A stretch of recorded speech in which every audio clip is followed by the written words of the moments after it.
आपल्या सर्वांचं मी मातोश्रीमध्ये आणि शिवसेनेमध्ये स्वागत करतोय। सरोदे सर, तुम्ही आणि तुमच्या सोबतचे सगळे शिक्षक, तुम्ही जो आज निर्धार व्यक्त केला की केवळ शिक्षक सेनेपुरतं तुमचं काम मर्यादित राहणार नाही, शिवसेनेसाठी सुद्धा तुम्ही काम करणार।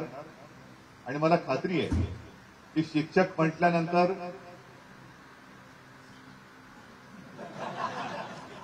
काय पुढे बोला ना, शिक्षक बोलल्यानंतर विद्यार्थी ऐकणार नाही असं होतच नाही।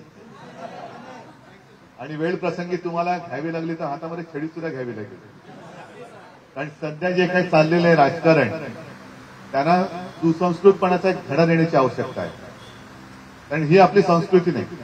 तुम्ही जे काही मेहनत करता शाळेमध्ये, तुम्ही भावी पिढी तयार करता, ही भावी पिढी अशी जर नाचणार असेल आणि नाचत्या कुस्त्या लोकांच्या हातात जाणार असेल तर मग आपलं शिक्षक आणि शिक्षणाचा उपयोग तरी काय?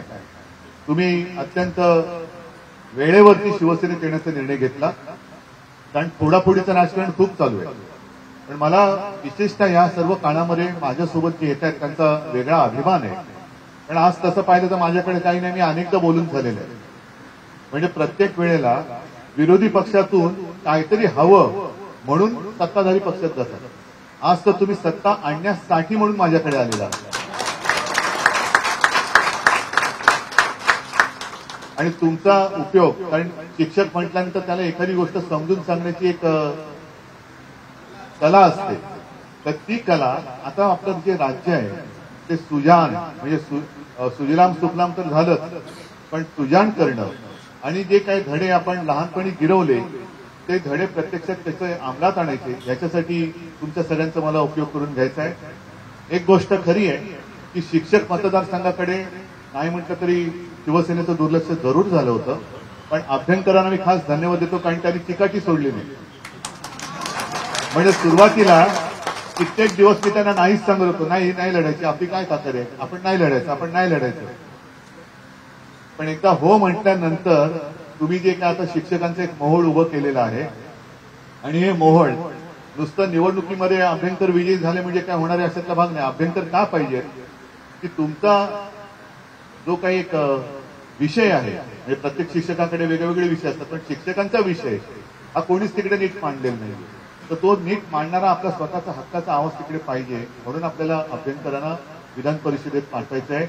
आणि शिक्षकांचे जे प्रश्न आहेत, म्हणजे मी पूर्वी काही प्रचाराच्या भाषणात बोलायचो की शिक्षक काय करतात, त्यांना जर का वेळ मिळाला तांदूळ निवडणं, भाज्या आणणं, खिचडी वाटप करणं, बरोबर ना, म्हणजे तुमचे विषय माझ्यापर्यंत पोहोचले, आणि त्यातून जर का वेळ मिळाला तर मग शिकवायचं, असं नाही होणार।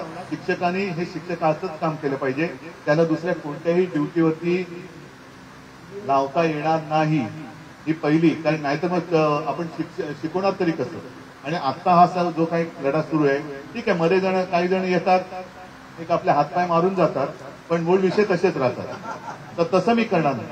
आता तर तुमच्यासाठी लढण्याची जबाबदारी माझ्यावरती आलेली आहे, आणि जिंकल्यानंतर, म्हणजे आता तर मी लढेन, पण जिंकल्यानंतर तुम्हाला न्याय देण्याची सुद्धा जबाबदारी माझ्यावरती आहे। आणि म्हणून तो न्याय मिळवण्यासाठी आपल्याला हा विजय आवश्यक आहे। तो नुसता महापालिकेतच नाही, नुसत्या विधानसभेत नाही, तर अगदी जी मी काल घोषणा दिलेली आहे देशातल्या लोकसभेमध्ये की अबकी बार भाजपा, यांना तडीपार केल्याशिवाय आपल्याला काय नाही मिळणार नाही। आणि त्या तडीपारीची नोटीस मी काल दिलेली आहे त्यांना, त्याच्यावरती शिक्कामोर्तब तुम्ही करायचंय। तर अधिकारी जो असतो ना शिक्कामोर्तब की याला तडीपार करण्याची, त्याच्यावरती ती सही तुम्ही करायची, मतदारांनी करायची। आणि मला खात्री आहे की यांचे सगळे उद्योग बघितल्यानंतर तुम्ही त्यांना तडीपार केल्याशिवाय राहणार नाही, आणि आपल्या मनातलं जे काही एक राज्य आहे, ज्याला मग सुराज्य म्हणा, ते आणल्याशिवाय राहणार नाही। आणि ते आणण्यामध्ये शिक्षकाचा वाटा हा फार मोलाचा असेल, ही खात्री बाळगतो। तुम्हाला सगळ्यांना शुभेच्छा देतो। जय हिंद, जय महाराष्ट्र। देश विदेशातील प्रत्येक घडामोडींचे लाईव्ह अपडेट मिळवण्यासाठी आता साम टीव्हीच्या सर्व सोशल मीडिया प्लॅटफॉर्मला लाईक, फॉलो आणि सबस्क्राईब करा। तसंच सर्व नोटिफिकेशनसाठी बेल आयकॉन प्रेस करायला विसरू नका।